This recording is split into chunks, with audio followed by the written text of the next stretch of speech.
This, for me, is probably the most important talk that I will give at the Congress, and I'm going to be giving a few. But I want to spend a few minutes with you as you begin the process of being here at the Congress for a week and pose some questions. Invite you to think about a few things that I hope will shape your experience. But I can't do that before stopping for just a minute to acknowledge a couple of people. The first one is Kelly Houghton for the amazing work that she's done coordinating to get you here, to make everything work. So please join me in thanking Kelly.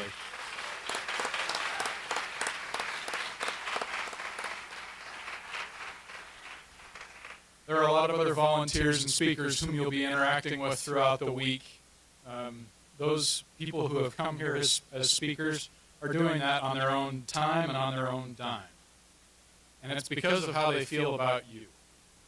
And so I hope you'll take time to get to know them, let some of that rub off on you, and see what kind of growth you can make out of the interaction with them. They have, individually and collectively, the power to help you make some very important decisions. And the final pair of people that I'd like to recognize, and I'll invite them to stand, are David and Maria Sterling here in the second row. They are among the donors who made it possible for each of you to be here. So if you could join me in thanking them.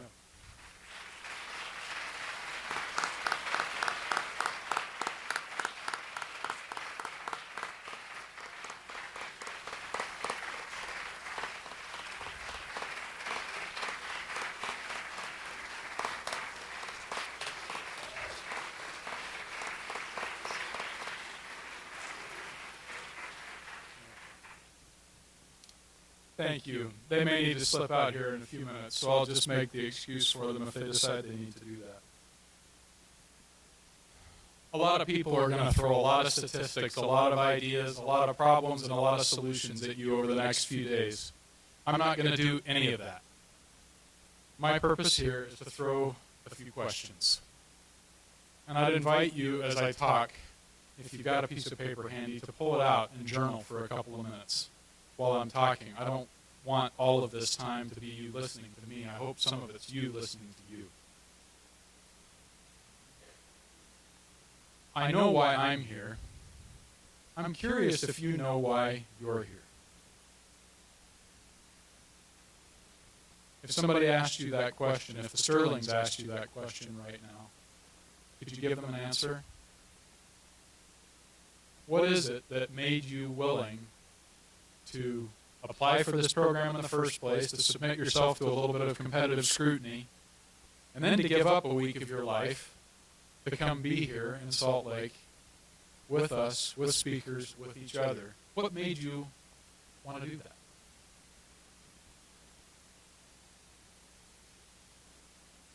I hope it's related to this question. What do you think about family? I don't know what your experience with family has been.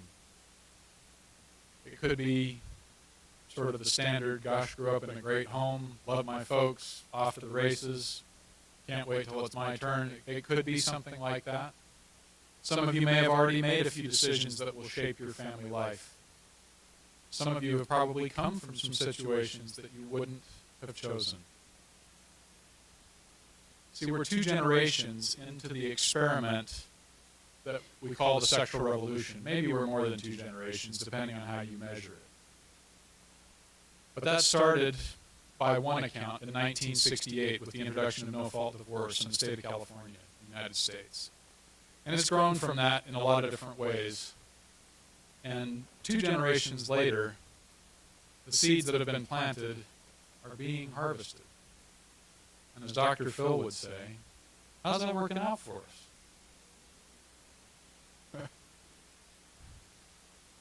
Some of you are laughing. Maybe inside, some of you are crying. Maybe it was one of your folks who didn't take a commitment as seriously as they might have. Maybe it was someone in your extended family whom you've seen experience the heartbreak of divorce. Maybe it's someone that you've interacted with whose dream of family just has never worked out the way they wanted. Maybe they've been single. Or maybe they went through something difficult that didn't work out and they find themselves divorced. What do you think about all that? And what do you really think about family?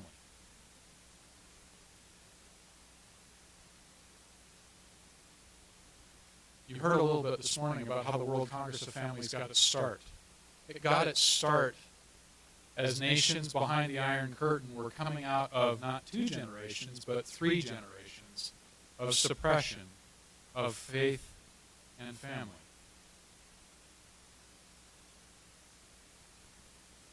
So scholars from those countries looked west, and they found people who were willing to engage these questions and talk about it. That's the process that got this started.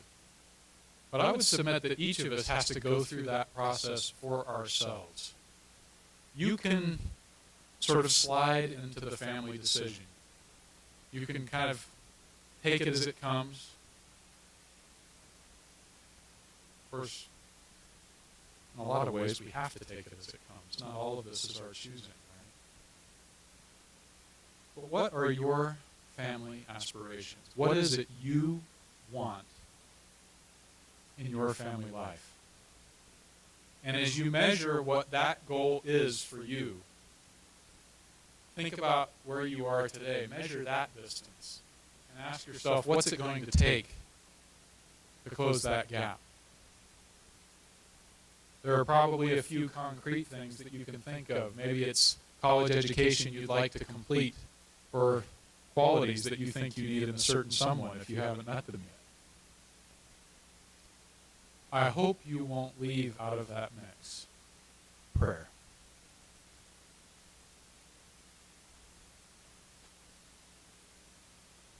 See, one of the reasons I believe you're here is because your Maker wants you here.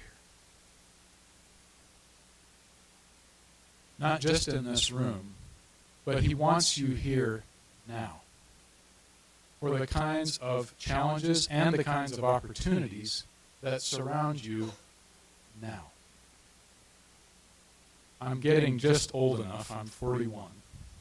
I'm getting just old enough that I'm starting to distinguish generations. And I've noticed a few things about yours. And I have been asked dozens of times over the past few months as we planned this Congress, what about the millennials? What are they going to do? They don't care about family. They don't seem to be interested in that. Look at the rise of the nones, meaning the non-affiliated, the people who don't have any interest in religion. Well, what about you? I've yet to have an interaction at a conference like this or with people of your generation, people your age, who aren't thinking as seriously about family questions as any group that I can remember. I don't remember hearing my parents who had a beautiful marriage. I don't remember hearing them talk about all the blocking and tackling it took to get that done. I don't remember that. And I remember as my wife and I were dating 18 years ago, in fact, our first date was 18 years ago Sunday, November 1st. It was on Sunday. That was right before texting came in. So I think I had a cell phone, but if I didn't eat enough for dinner, it would kind of pull my pants off level, right? Because it was those real brick phones. Remember those? They were nerdy, but man, they were cool. Okay? What has God, your Creator, called and I would submit, equipped you to do? Your generation, in my observation, is asking hard questions. As society gets mixed up all around you, your generation is saying, remind me why we're doing this way. Remind me why we don't want to do it another way. Remind me why the generation that follows us should have to go through what we went through. I think millennials have a unique generational capacity for honesty and fairness. And I think it can lead all of you, to be more successful in your families, not less than the generations that have gone before you. It should lead you to be more hopeful, not less than the generations that have gone before you. What has God equipped you to do and be? We know He equipped you to serve as a mother or father, whether or not you get that opportunity in the traditional sense. He's equipped you with gifts and talents for that purpose. He sent you here to make a mark on other people. He sent you here to love them.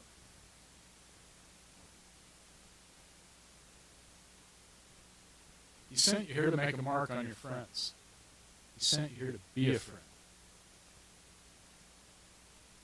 Because we all live in societies, that's how we organize ourselves as people. He sent you here to be a citizen with the capacity and the determination to stand up for His truth, for His plan, and for His children.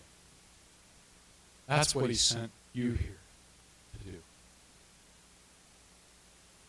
And I hope that if nothing else comes out of this week for each of you, that you walk out of here with a few answers, I hope purchased through some prayer, to those questions of what God has equipped and called you to do. Again, you're going to get data this week. So I want to give you the vision. And to do that, I'm going to have a little fun with stories that we all know. How many of you, let's do this the fun way. How many of the men in this room have read at least one Jane Austen novel? Admit it. Come on. Huh? Right now? All right. Good, man. How many of you, if you dare, men now still, have read two? Oh. A rare breed, ladies. You might want to find them a little bit later. All right. Now let's put the shoe on the other foot. Ladies, how many of you have read a Jane Austen novel? See? That's good. Okay. What is it about those stories told by a woman who had one chance at family and felt she should decline it? What is it about those stories that has made them so compelling and so powerful? Okay? If you think through the plot lines of Pride and Prejudice, or Sense and Sensibility, or Persuasion,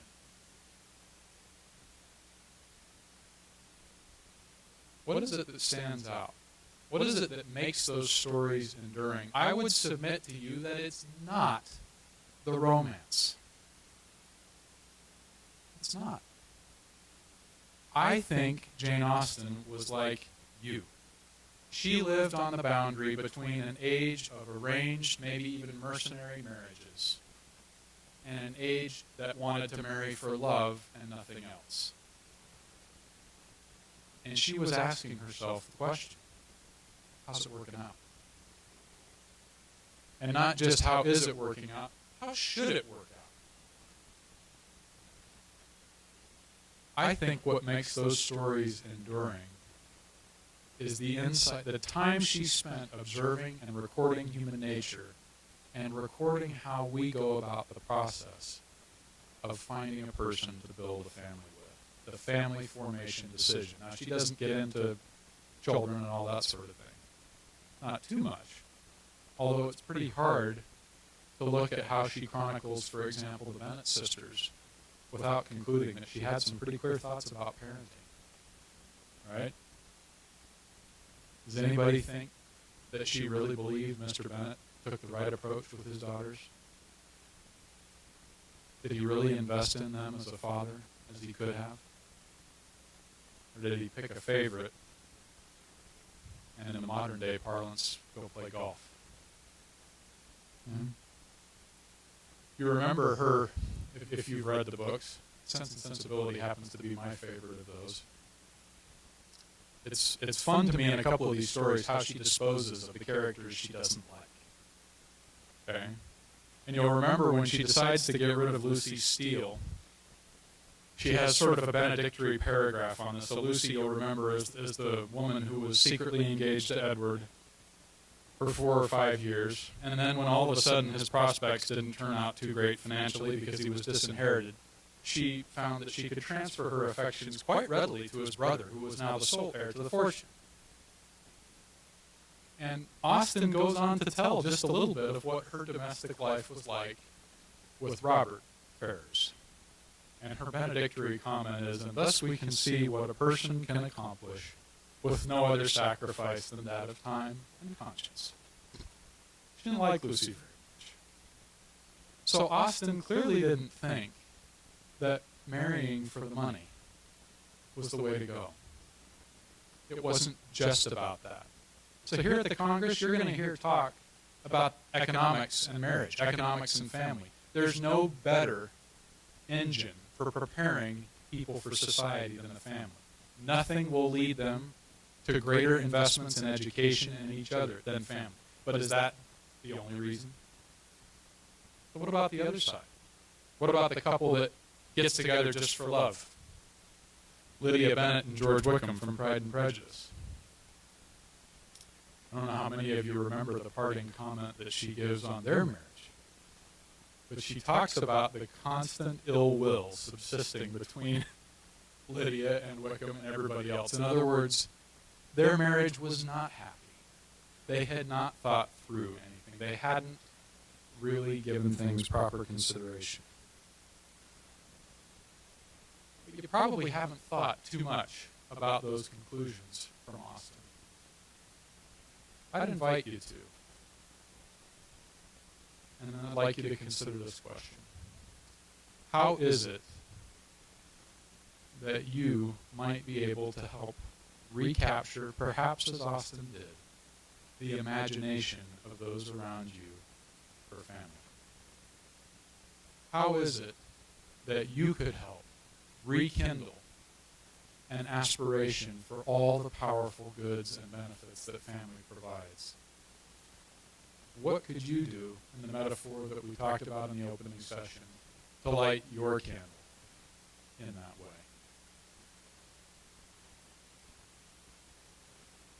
I want you to know that as we have prepared for this Congress, we've prayed for you. We've needed a lot of help as an organizing committee, overcoming opposition of various sorts, dealing with lots of obstacles and challenges. The full-time staff that put this event together is 10 people, with an army of volunteers. We've needed that help. But I want you to know that we've prayed for you. You're the ones who still get to make your family formation decision. That's a long way to describe a simple thing. You still get to decide what your family is going to be like. You still get to decide what your priorities are going to be. You get to decide what role faith is going to play, what role the wisdom of the ages and the wisdom of the Lord will play in your life and your family.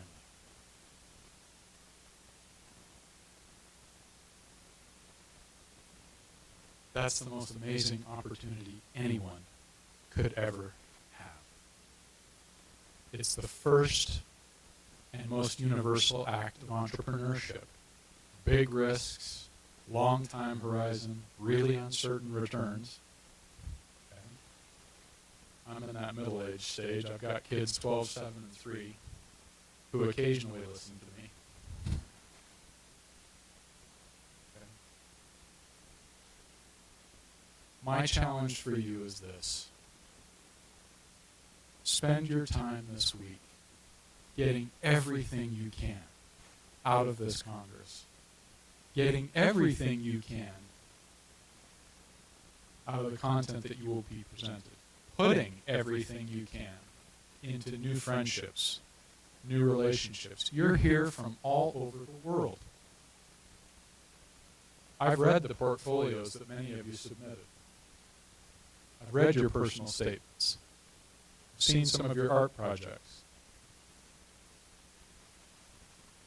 You can do this.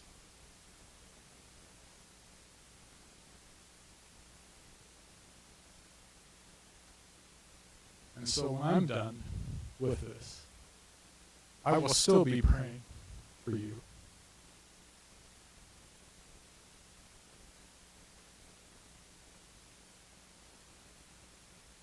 You have the opportunity. No one at this event has more opportunity or more power before them than you. We're glad that you're here. We're honored that you're here. And we pray that you'll have a wonderful